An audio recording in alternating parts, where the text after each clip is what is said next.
Уже почти 150 лет энтузиасты и исследователи бьются над решением одной из главных тайн в истории мореплавания – бесследном исчезновении всего экипажа корабля «Мария Целеста». Выдвигались самые невероятные версии, вплоть до НЛО. Однако не существует ни одной теории, которая идеально объясняла бы все странности этого случая. Вероятно, мы уже никогда не узнаем, что произошло в последних числах ноября 1872 года на злополучном корабле. Но легенд от этого меньше не становится. Опытный капитан на несчастливом корабле. История бригантины пестрела мрачными обстоятельствами задолго до исчезновения экипажа. Судно заложили в 1860 году в Новой Шотландии, Канада. Тогда оно называлось «Амазонка». Корабль достаточно крупный, около 30 метров в длину, почти 8 метров в ширину, водоизмещение 198 тонн. Капитан «Амазонки» Роберт Маклеллан, бывший одним из совладельцев судна, сильно заболел во время выполнения первого же рейса и вскоре умер. Потом корабль умудрился наскочить на риф. Спустя еще некоторое время столкнулся с другим судном. Затем «Амазонка» попала в шторм, который вновь сильно ее потрепал. Хозяева судна посчитали, что проще избавиться от корабля, чем заниматься ремонтом. Но поврежденное судно с дурной славой не остановило других бизнесменов, и в конце концов, сменив нескольких владельцев, «Амазонку» зарегистрировали в США под названием «Мария Целеста». К 1872 году судно серьезно модернизировали, оно стало немного длиннее, появилась вторая палуба, водоизмещение увеличилось до 282 тонн.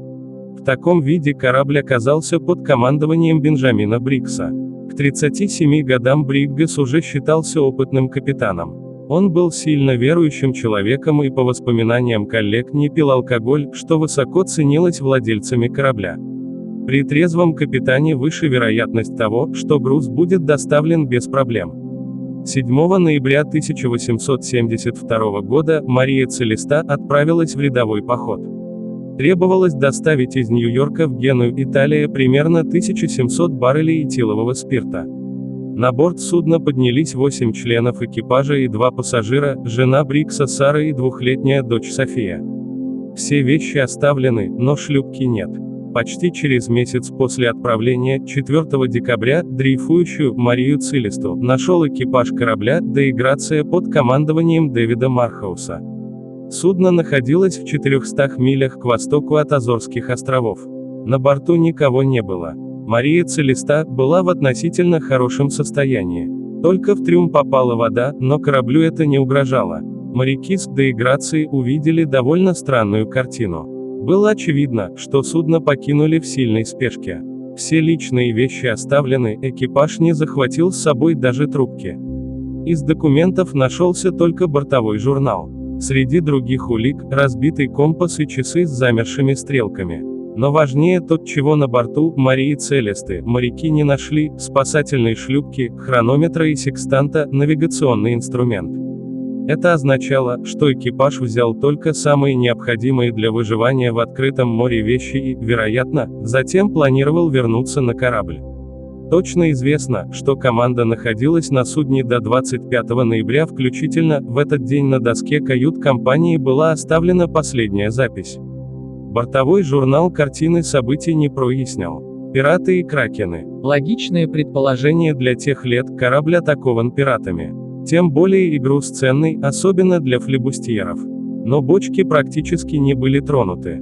При проверке не досчитались только 9 баррелей. Предполагается, что спирт из них просто вытек. Некоторые бочки были сделаны не из белого, а из красного дуба, который считают более пористым. К тому же следов борьбы не было. Таким образом, версию с нападением пиратов быстро отмели. Специалисты начали думать, что заставило экипаж бежать с корабля. Решение об эвакуации принимается только в крайнем случае, когда существует реальная угроза жизни. Но что заставило опытного капитана пойти на самый отчаянный шаг? По сохранившейся информации, море в тех числах было относительно спокойным. Марию Целесту нашли практически без повреждений, значит, шторм тоже можно отметать. К тому же во время непогоды безопаснее находиться на большом корабле, а не в хлипкой шлюпке.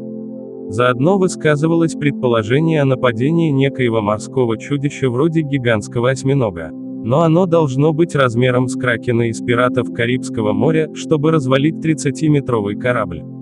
И, опять же, судно оказалось целым, несколько моряков с деиграцией смогли довести Марию Целесту до Гибралтара.